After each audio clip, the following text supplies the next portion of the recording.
Let's talk about the biggest you've had to overcome in your career thus far. Yeah, I don't really have a big loss in my career, I'd say, per se. There's always deals that you miss out on and stuff. You said your parents went BK. Yeah, when I was young. That wasn't even in my career, obviously. But when I was growing up, that was probably the toughest thing to come back from. Were they business owners or they just fired? Yeah. Okay, so they fought it for their business and personal, or what business were they in? So my mom owned a bakery and my parents together opened a wine tour business. So, Okay. Yeah, I grew up in San Luis Obispo, which is a wine country. My parents had a wine tour business and had a bakery at the same time. So just, a lot of... So get them all sauced up and then get them over to the bakery and just start slanging cookies, dude. Yeah. I wish. You guys want some treats?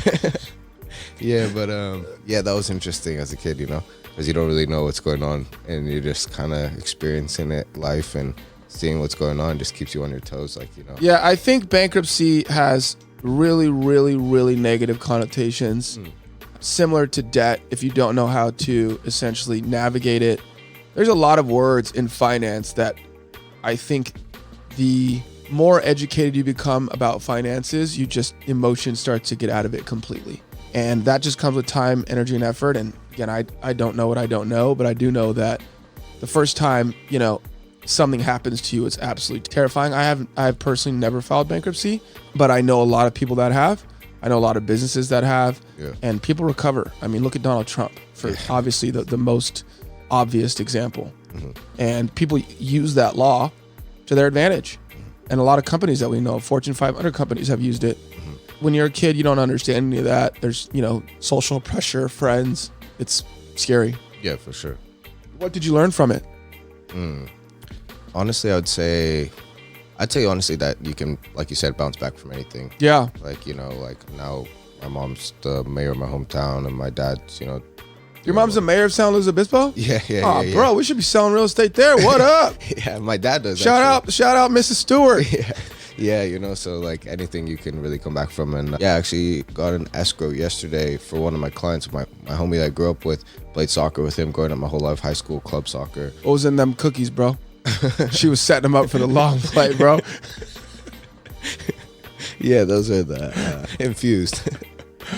I agree. So you have here the only way to go up when you hit rock bottom, the only way to go up when you hit rock bottom, and to never get complacent because things like this can happen to anyone. Only partner in business with people you can really trust and even take precautionary steps in case something goes wrong. Always have legal measures in place and be prepared for the worst of the worst. So yeah, man, it's not the end of the world.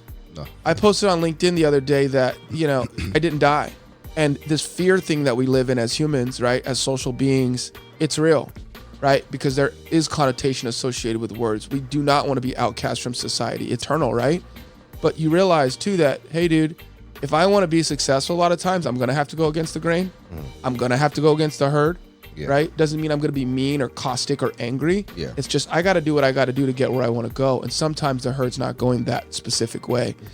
Now you end up learning things about the law, and you said that with attorneys. Yeah. Attorneys like that kind of stuff because it makes them money. Yeah, of course. Generally speaking, if you're paying an attorney money, you're generally making money, or else you wouldn't be hiring the attorney. Yeah.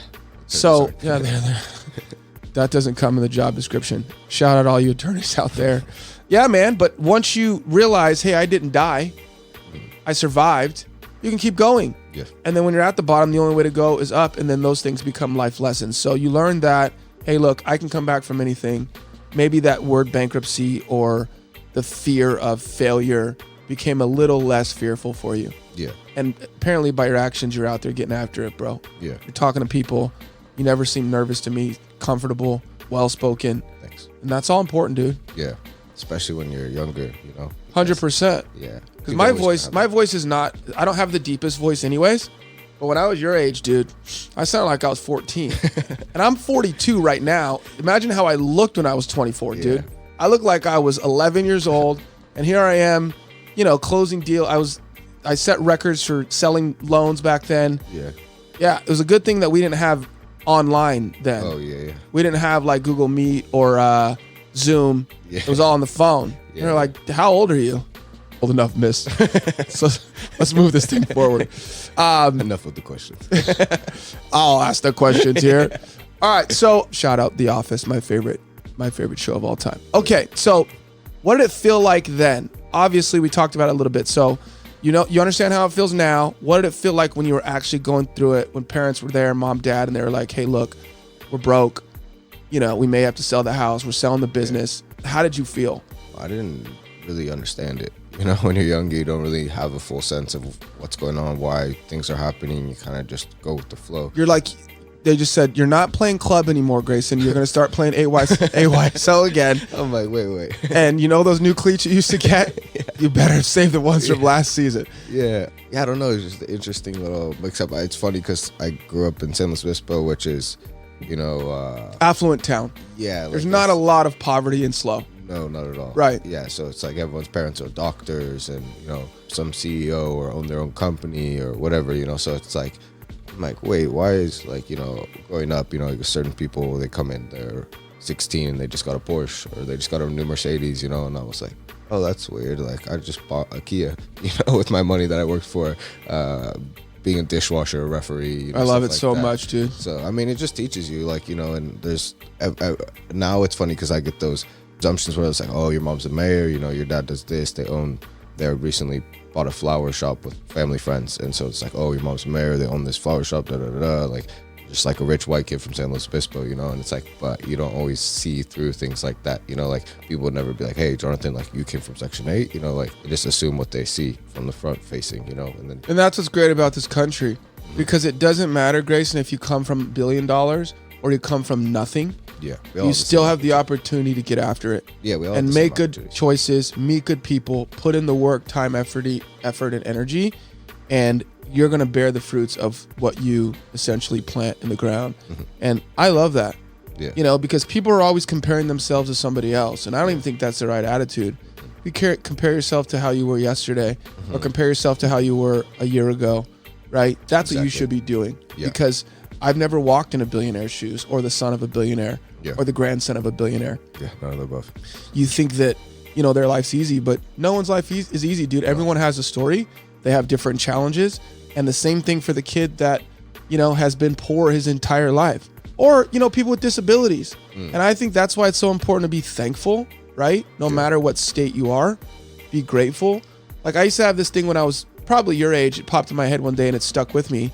I don't even know where it came from. But it was be thankful when I'm not injured, because I grew up playing sports, right? And it's like I could be upset because I got to practice or coach is going on, or it's super hot today.